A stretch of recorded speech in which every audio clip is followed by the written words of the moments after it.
Today we have the Iron Will 150 grain wide solid, and we're fixing to put it through this whitetail shoulder blade to see how it will hold up.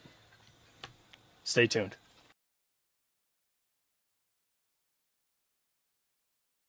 All right, guys, so this is 150 grain wide solid. We got 100 grain brass insert, so there's 250 grains up front. This is a Gold Tip Force FOC. This is a whitetail shoulder blade. You guys have been asking for this. We've been trying to find the most realistic durability test. We've already filmed like 3 or 4 of these. These are really fun to film, and they give us honest answers on the durability of these broadheads. We pay a lot of money for them, especially these. These are A2 tool steel. They're expensive. It's like $99 for 3 of them. So durability matters. We just shot the Iron Will single bevel. If you haven't seen that test yet, make sure to go down and look for that. They're all in the broadhead test. But we're going to go put this down about 16 yards. We're going to shoot it with this. First, we'll shoot it here. Then we'll shoot it, try to put it down into this crotch based on how it survives the first shot. But we are going to have deflections. It's a very small real estate to hit, and we're not zeroed with any of these broadheads. So we may have deflections, which we'll just add them to the test. So some broadheads are going to face this shoulder blade a lot more than once. So let's get right to it. That's real. That is hunting. That will really happen. We are hunting shoulder blades. Don't ever do this. All right, so here we go. We already did the arrow. There's a lot of weight up front. We got the Matthews Triax with wake limbs, peaks at 83.5 pound draw. It's probably sitting around 80 right now. I don't know what the speed is. It's probably going to be pretty close to what I'm zeroed, so it's probably around 260 to 270, somewhere in that range. None of that really matters. What matters is that shoulder blade versus this broadhead, how many times we can shoot it, how the blade, our broadhead does, how the shoulder blade does. Let's get to it. You ready? Yes, sir. Hopefully this flies true. This one might not, because this is a lot bigger than what I've shot with these arrows.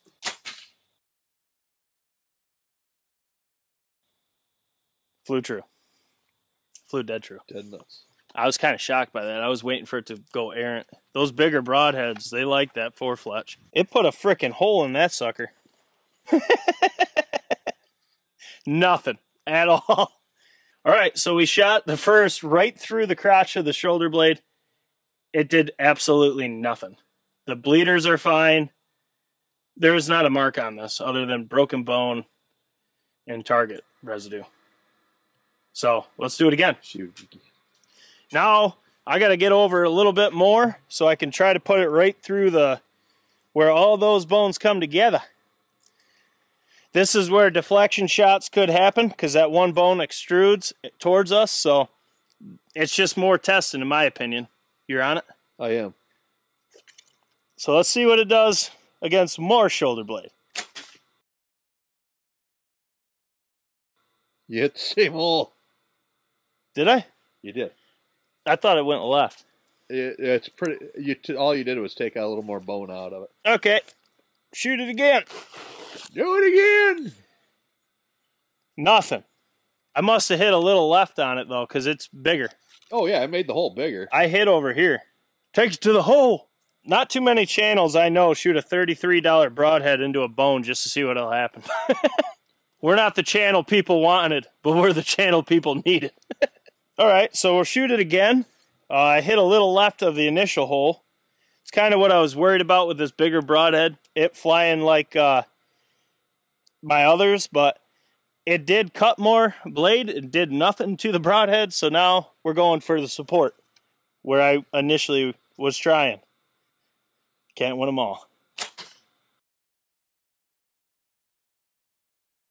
That's right in where it all comes together. That should do some damage. It's still a little higher than I wanted, but I'm trying to get right in that bottom. That one was a clean hit though. There's so much bone over here. Oh, it's got a little bit of nicks, tiny little nicks. That was a little bit more bone though. It hit right where that comes down. Let's arm it again. Wonder what would happen if I tried to hit it right here.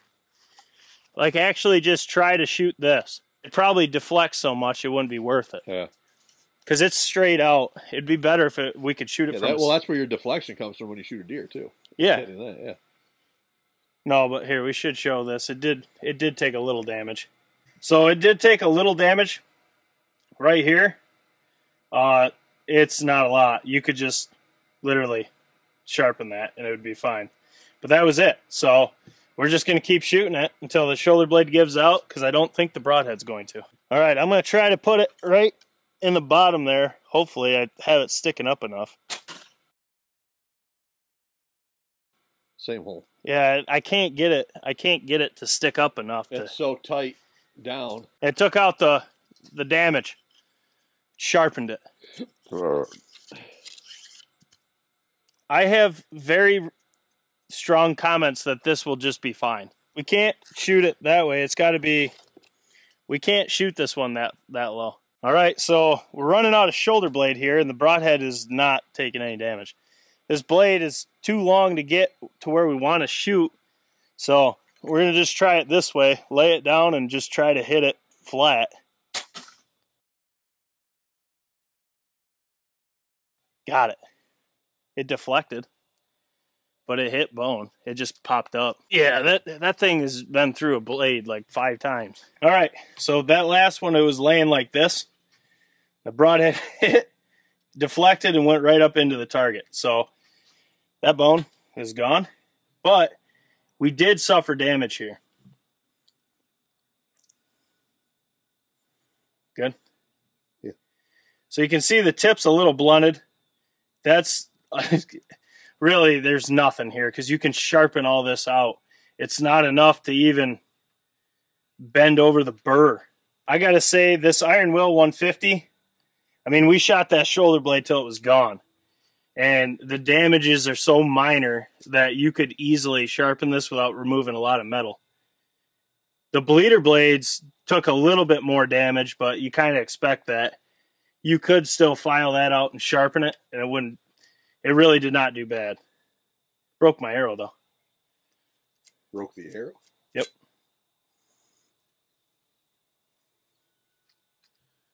Wait a wow. Yeah. Zoom in. Yeah.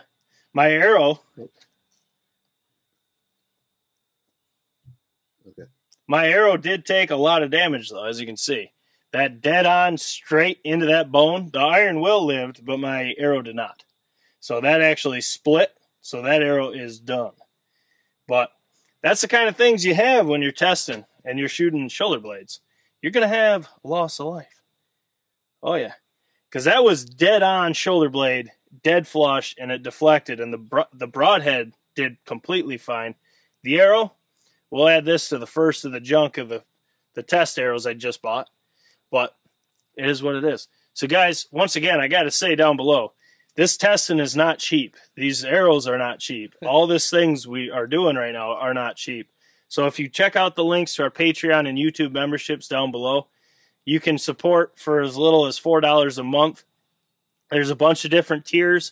We are going to be doing giveaways and stuff like that on Patreon, and you get new content early, behind-the-scenes content, all that stuff. It helps support us, fund all this, because we're trying to bring you the most realistic tests we can on broadheads, turkey patterns, all that stuff, so you can invest your hard-earned money and have success afield. You can have confidence in the gear you buy. But I got to say, this broadhead did extremely well. Just a little sharpening. This, she's gone. So if you haven't yet, smash the thumbs up button for your boys. Drop your comments below. Let us know what you thought. And as always, check out the links to Patreon and YouTube down below. Share these videos with everyone that bow hunts that you know, because these are just fun videos to film. They are not cheap, by no means. Just, yeah, it is what it is. But guys, hope you guys enjoy this content. And as always, wow, that's still razor sharp, though. We'll catch you on the next one.